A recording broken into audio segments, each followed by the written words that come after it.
قادیان دارالمان، نعرہ تکبیر۔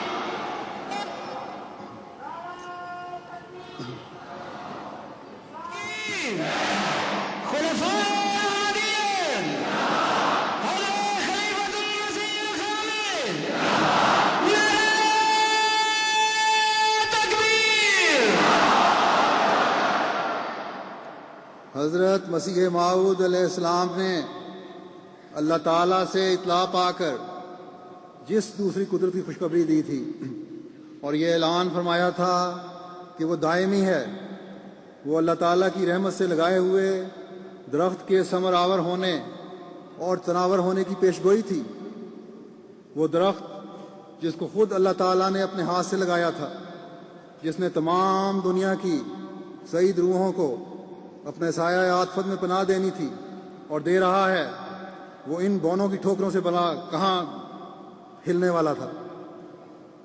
اللہ تعالیٰ نے حضرت مسیح موعود علیہ السلام سے یہ فرمایا تھا کہ میں تیرے ساتھ اور تیرے تمام پیاروں کے ساتھ ہوں۔ ہر دن بڑی شان کے ساتھ پورا ہوتا چلا جا رہا ہے یہ اعلان۔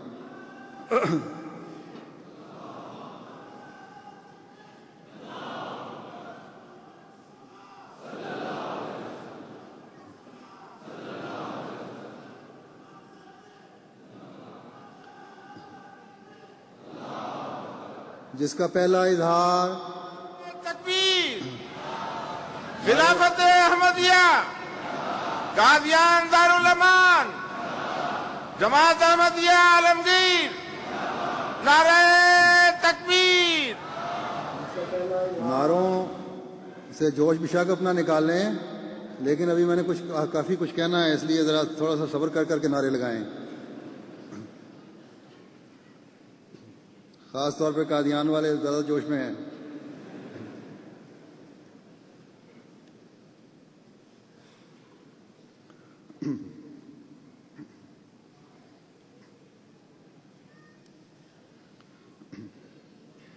تو میں یہ کہہ رہا تھا کہ اللہ تعالیٰ کا یہ الہام کہ میں تیرے ساتھ اور تیرے پیاروں کے ساتھ ہوں، ہر دن سے بڑی شان کے ساتھ پورا ہو رہا ہے اور ہوتا چلا جا رہا ہے، جس کا پہلا اظہار حضرت مسیح موعود علیہ السلام کی وفات پر ہوا، جب مومنین کی تسکین کے سامان فرماتے ہوئے حضرت خلیفۃ المسیح اول کے ہاتھ پر تمام جماعت کو جمع کر دیا۔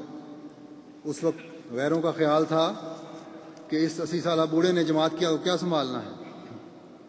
ایک اخبار کرزن گزٹ نے لکھا کہ اب مرزائیوں میں کیا رہ گیا ہے، ان کا سر کٹ چکا ہے، ایک شخص جو ان کا امام بنا ہے اس سے تو کچھ ہوگا نہیں، ہاں یہ ہوگا کہ انہیں کسی مسجد میں قرآن سنایا کرے۔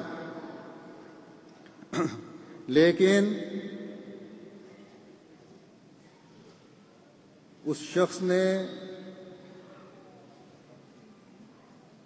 جس کے متعلق کہتے تھے کہ کچھ ہوگا نہیں، وہ کام تو یقیناً کیا جس کی ان کے نزدیک کوئی اہمیت نہیں تھی، یعنی قرآن کریم کے حقائق کو معرف بیان کرنا۔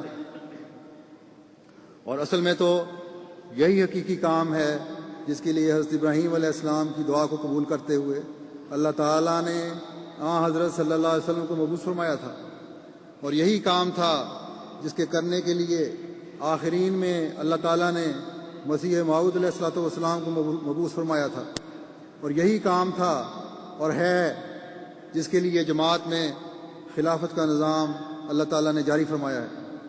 لیکن دنیا کی آنکھ اس عظیم مقصد کو کیا سمجھ سکتی ہے؟ بہرحال حضرت خلیفۃ المسیح اول نے اس بات پر فرمایا کہ خدا کرے یہی ہو کہ میں تمہیں قرآن سنایا کروں، لیکن مخالفین اور بعض اپنے جن کے دلوں میں نفاق تھا سمجھتے تھے کہ حضرت خلیفۃ المسیح اول بوڑھے اور کمزور ہیں، جماعت کو کیا کنٹرول کریں گے۔ دشمن سمجھتا تھا کہ انتظامی کمزوری کی وجہ سے آہستہ آہستہ جماعت ختم ہو جائے گی، اور منافق طبع جو اپنے زوم میں اپنے آپ کو جماعت کا ستون سمجھتے تھے، ان کے خیال میں انجمن حضرت مسیح موعود علیہ الصلوۃ والسلام کی حقیقی نائب ہے، ان کے سپرد سب کام ہونا چاہیے۔ ان ہر دو قسم کے حملوں اور فتنوں کو حضرت خلیفۃ المسیح اول رضی اللہ تعالیٰ عنہ نے ایسی سختی سے دبایا کہ جو خدا تعالیٰ کی دی ہوئی خلافت کا ہی کام ہے۔ آپ نے خلافت کے منصب پر فائز ہوتے ہی پہلی تقریر جو فرمائی، اس کے آخر پر فرمایا، اب تمہاری طبیعتوں کے رخ خواہ کسی طرف ہوں، تمہیں میرے احکام کی تعمیل کرنی ہوگی، اور اگر یہ بات تمہیں منظور ہو تو میں طوعاً و کرہاً اس بوجھ کو اٹھاتا ہوں۔ وہ بیت کے 10 شرائط بدستور قائم ہیں، یعنی جو حضرت مسیح موعود علیہ الصلوۃ والسلام نے مقرر فرمائے تھے۔ ان میں خصوصیت سے میں قرآن کو سیکھنے اور زکوٰۃ کا انتظام کرنے، واعظین کے بہم پہنچانے اور ان امور کو جو وقتاً فوقتاً اللہ تعالیٰ میرے دل میں ڈالے شامل کرتا ہوں۔ پھر تعلیم دینیات، دینی مدرسے کی تعلیم میری مرضی اور منشا کے مطابق کرنا ہوگی، اور میں اس بوجھ کو صرف اللہ کے لیے اٹھاتا ہوں، جس نے فرمایا وَلْتَكُن مِّنكُمْ أُمَّةٌ يَدْعُونَ إِلَى الْخَيْرِ۔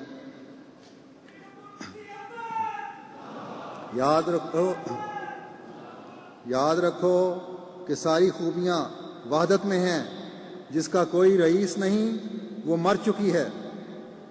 غیروں کی خواہش کہ جماعت کو ٹوٹتا ہوا دیکھیں تو پوری نہ ہوئی، نہ ہو سکتی تھی، لیکن اندرونی خطرے بعض منافقین یا ان کے ہاتھوں کھلونا بننے والوں کی وجہ سے اٹھتے رہے۔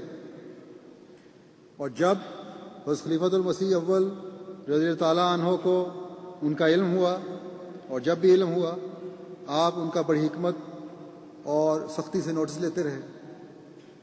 ایک ایسے ہی موقع پر آپ نے مسجد مبارک میں بڑا جلالی خطاب فرمایا۔ آپ نے فرمایا، تم نے اپنے عمل سے، مخالفین کی باتوں کو سن کر آپ فرماتے ہیں کہ تم نے اپنے عمل سے مجھے اتنا دکھ دیا ہے کہ میں اس حصہ مسجد میں بھی کھڑا نہیں ہوا جو تم لوگوں کا بنایا ہوا ہے۔ مسجد مبارک کا کچھ حصہ بعد میں بڑھتا چلا گیا تھا، جو پہلا حصہ تھا وہ حضرت مسیح موعود علیہ الصلوۃ والسلام کے زمانے کا تھا۔ آپ اس حصے میں کھڑے ہوئے جو حضرت مسیح موعود علیہ الصلوۃ والسلام کے زمانے میں ہے، اور بعد میں جو چندوں سے جماعت کے بنا وہ علیحدہ ایکسٹینشن ہے۔ آپ نے فرمایا کہ تم نے مجھے اتنا دکھ دیا ہے کہ میں اس حصہ مسجد میں بھی کھڑا نہیں ہوا جو تم لوگوں کا بنایا ہوا ہے، بلکہ میں اپنے میرزا کی مسجد میں کھڑا ہوا ہوں۔ نیز فرمایا، میرا فیصلہ ہے کہ قوم اور انجمن دونوں خلیفہ کے مطاع ہیں، اور یہ دونوں خادم ہیں۔ انجمن مشیر ہے، اس کا رکھنا خلیفہ کے لیے ضروری ہے۔ اسی طرح فرمایا، جس نے یہ لکھا ہے کہ خلیفہ کا کام بیعت لینا ہے، اصل حاکم انجمن ہے، وہ توبہ کرے۔ خدا نے مجھے خبر دی ہے کہ اگر اس جماعت میں سے کوئی تجھے چھوڑ کر مرتد ہو جائے گا تو میں اس کے بدلے تجھے ایک جماعت دوں گا۔ پھر آپ نے فرمایا، کہا جاتا ہے کہ خلیفہ کا کام صرف نماز پڑھانا یا جنازہ یا نکاح پڑھا دینا اور یا پھر بیعت لے لینا ہے۔ یہ کام تو ایک ملا بھی کر سکتا ہے،